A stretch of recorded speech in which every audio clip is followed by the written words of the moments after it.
سلام دوستان، ما آمدیم برای چالش جدید با داداشم.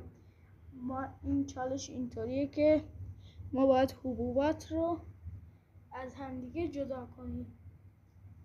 بریم سراغش. لایک و سابسکرایب فراموش نشه.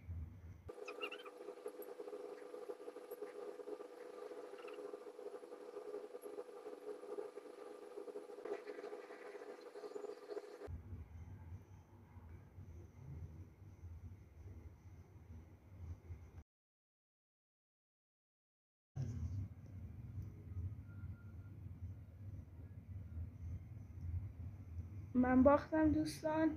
بریم که با همدیگه مجازات من رو ببینیم.